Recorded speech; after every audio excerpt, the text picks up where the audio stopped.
I did this entire video and I wasn't recording. It happens sometimes. Please like the video. The Federal Trade Commission prohibited two companies, Xmode Social and OutLogic, from selling sensitive location data. It was raw location data, so I think that means not anonymized. And my cynical Pluto at the very end Capricorn take is that news stories like these mostly get us used to the idea. Even if it's not intentional, archonic spirits running the show want that for you. Get used to it. So these companies scoop up the location data that you've allowed apps to have on your phone. It makes me want to have no apps. But I am a commoner, so I must use apps. Hawaii's last coal plant has been replaced with a Tesla Megapack battery. Meanwhile, the means used to produce these giant batteries are exploitative to both people and the earth. I mean, I'm not saying coal is better. I'm just interrogating the lionization of the use of a giant battery pack instead of a coal plant. I don't know if it's better, and me saying I don't know if it's better doesn't mean I'm saying it's definitely not better. It means I'm not sure. In San Francisco, a geofence warrant was submitted with a typo that allowed a giant dragnet of data that spanned almost 2 square miles. And my cynical, traumatized, paranoia take is that stories like these are to get you used to the idea that your data is accidentally being collected all the time. I mean, we already know this from 2013. Oops, they took the data of innocent people hanging out in their houses that were a mile away from a crime. An AI George Carlin comedy special has been created. George Carlin died in 2008. It's almost as if we're going to stop ritually feeding our ancestral dead because they seem alive, because we have a machine learning version of them that can entertain us for the rest of our lives. OpenAI's ChatGPT store is overrun instantly with girlfriend bots. Also in Pluto at the very end of Capricorn news, JP Morgan has had its most profitable year ever, and profits were up 32% from 2022. This next part isn't so much news as it is sci-fi musings. The news part is that the city of Austin, Texas is investing heavily in 200 square foot tiny homes. A comment on Hacker News elucidated this. Please don't hack me because I've repeated your comment and I can't remember your name. The problem of efficient housing was solved by townhomes. Why do homes need to be so dang small? That's the size of a laundry room. This commenter points out that the type of zoning that permits townhomes that can be made available in an affordable manner, it makes those types of affordable, more spacious homes illegal. So zoning laws are at odds with our ability to have a living room. Also, in the past, a couple years ago, Disney unveiled a Star Wars hotel experience where your room doesn't have a window. It's just a screen that shows space. Also, have you seen data centers lately? Also, have you seen The Matrix?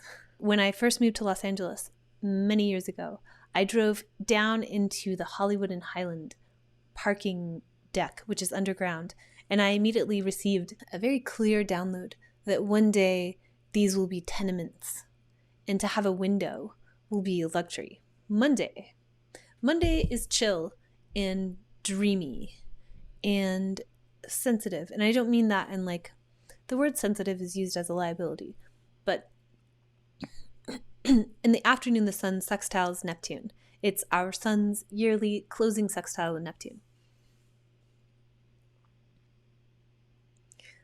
So our sensitivity will be activated, and there can be a romantic storybook quality to this, even though it's the sun in Capricorn, which is neither of those things. But there can be a quality of making things real that's repeated later in the week. But in the wee hours Monday morning, we have the sun sextiling Uranus and squaring Venus. So I hope that brings you good dreams that you can then bring out into the world and make real as our sun sextiles Neptune. So most of Monday is pretty gentle, or at least I hope that you can build in gentleness into most of the day on Monday. Activate your senses. We have 5 of them, arguably 6, and if someone asks you for help, I hope that you can help them. At night, the moon moves from Pisces to Aries, activator of the solar system. It was also hanging out with Neptune as the sun completed its sextile. At night on Monday, the moon moves into Aries, so it's go time. And that go time extends through Tuesday and Wednesday. Tuesday, all we have is a midday afternoon square from the moon to Mars. So get it done. And the moon is also flying to the north node, which completes early morning on Wednesday. So there's a very tackle your to-do list. Get that shit done. Tuesday and Wednesday. If you get that shit done Tuesday and Wednesday, then you'll be able to take advantage of the more victorious, materially rewarding signatures of Thursday and Friday. So if you're looking to put your nose to the grindstone this week, Monday is maybe more dreamy. Tuesday and Wednesday are beast mode. The moon also trines Venus in Sagittarius midday on Wednesday, so your beast moding can feel good, adventurous, exciting. Wednesday, things are starting to change because early morning on Thursday, the moon moves into Taurus and Mercury makes its third of 3 sextiles this season to Saturn in Pisces. The other sextiles to Saturn were December 1st and December 21st. And again, this is very cold and calculating. It's assessing the material world. It's taking a look at your balance sheet, your profit and loss. And there might have been an assessment and a plan and architecture for moving forward created on December 1st that required some revisions. There's a sobriety that's crystallizing as Wednesday comes to a close. So Wednesday might also require you to reassess something that you assessed back on December 1st and again around December 21st. On December 1st, I mentioned that there were a lot of companies that were doing layoffs at the end of the year so as to shore up their balance sheet. And I noticed, even though it's a new year beginning, I noticed many news stories talking about various large, well-known companies doing lots of layoffs. So that's the vibe. Cost cutting, so that what's allowed to grow has plenty of resources. Thursday, the moon's in Taurus, feels very different from Tuesday and Wednesday. In the morning, the moon aspects both Saturn and Mercury, so activating that Mercury sextile Saturn. Thursday morning might be like first thing in the morning financial meeting. And in the middle of the night between Thursday and Friday, Mercury completes its third of 3 trines with Jupiter in Taurus. The first one was December 7th. The second one was December 18th. As Thursday begins, Mercury has made a beneficial aspect with the cold practicality of Saturn and possibly said no to some things. And on the other end of Thursday, in the middle of the night turning into Friday, Mercury makes a beneficial aspect with Jupiter, saying yes to things, making the best of a good situation. If you've done the appropriate preparation, on Thursday you could expect success. Also, with the third of 3 trines to Jupiter, what did we learn over this past season? Because we're moving into the future at the end of the week. Also, on Thursday, it could feel triumphant because we have the moon conjoining Jupiter. This Mercury trine Jupiter takes what it has, is resourceful with what it has, so as to turn it into more. On Friday, first thing in the morning, late morning or afternoon if you're on the East Coast or in Europe, Venus squares Neptune.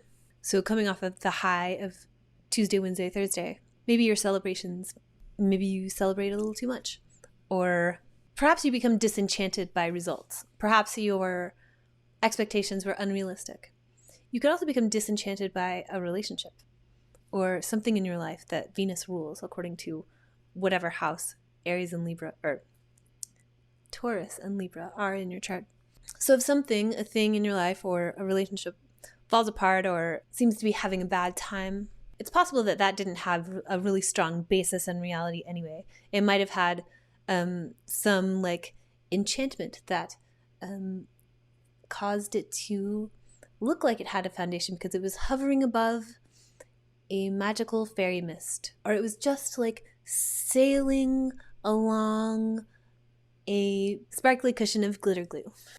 Also on Friday, the moon conjoins Uranus in Venus's sign and sextiles Neptune. So it's a very otherworldly, again, a very different feeling. Things progress into the unknown, the unknowable. There's the element of surprise. And there's also the sun conjoining Pluto. So there's a theme of darkness. There's a deep subsonic rumble coming through the earth on Friday. And Friday night, stay safe. Don't put on a short skirt and walk down a dark alleyway downtown. But Friday, end of Thursday and all day Friday are nice for making art or watching a movie. Check out, ignore your problems. Don't confront them head on. I'm kidding. Saturday is big. It's big as in like a god is big. Early morning Saturday, our sun makes its last conjunction with Pluto in Capricorn for just under 300 years. We won't see another sun conjunct Pluto in Capricorn in our lifetimes unless it's our robot, AI, machine learning version of ourselves as a character that is kept around to entertain our loved ones. The sun conjoining Pluto in Capricorn could illuminate something that's hidden, or it could illuminate a matter, the origin of which, or the basis of which, is hidden. And it could also be just someone trying to control you, or you trying to control someone, depending on who you are, depending on what's going on in your chart, whether you're the sun or Pluto. If it doesn't directly point to this, it gives us an opportunity to think of what is breaking down, because so much of the world is breaking down in a way that we haven't seen for millennia. And what in your life is breaking down? What has been corrupted in a way that requires a brand new approach, some cleanup, some like nuclear waste management, having to start over, approach it in a brand new way. So Friday night and all of Saturday give us an opportunity to think about that realness. And the moon is really following the action this week. It makes a trine with Pluto and a trine with the sun immediately after the sun completes its conjunction. The very last in our lifetime conjunction of the sun with Pluto in Capricorn. So all of this week has a signature of corruption at the highest levels. The second half of Saturday/Saturday night will feel very different. The moon moves into Gemini. The sun moves into Aquarius. Saturday, we step into the future again. So that's a big morning. So if you sleep in on Saturday, Saturday will feel very different from the rest of the week. We felt a subsonic rumble Thursday and Friday, and it's still there on Saturday, but it's a little different. It's a little more was coming from the good people in the barrow, in the earth on Friday. On Saturday, the rumble is coming from, we've plugged in the wall-to-ceiling speaker deck. We can feel it in our chest. So moon into Gemini, sun into Aquarius, very different feeling, much more relational, much more technological. In between those two ingresses, Saturday afternoon, all we have is the moon squaring Saturn. So this shift in tone carries out through the next month, but also carries out through the next 20 years, is likely to feel a little not good. You might experience a harshness on Sunday, depending on your relationship with Saturn. In the evening, Pluto moves into Aquarius. The last time Pluto transited Aquarius was last year, March 23rd through June 11th. So whatever was happening around that time last year, you'll get an echo of it this year from Saturday, January 20th through September 1st, when Pluto will retrograde back into Capricorn for just a few weeks, before moving into Aquarius for a 20-year transit, November 19th, 2024. And at night, Mercury also leaves shadow. So all of the stories of the past few weeks, the going back and forth, the reassessing, we can dust ourselves off and step into the future, officially Saturday night. So Sunday, nothing really happens. We just have the moon applying to a square with Neptune, which it completes early Monday morning of the following week. Sunday is an opportunity to get acquainted with the new Aquarius energy.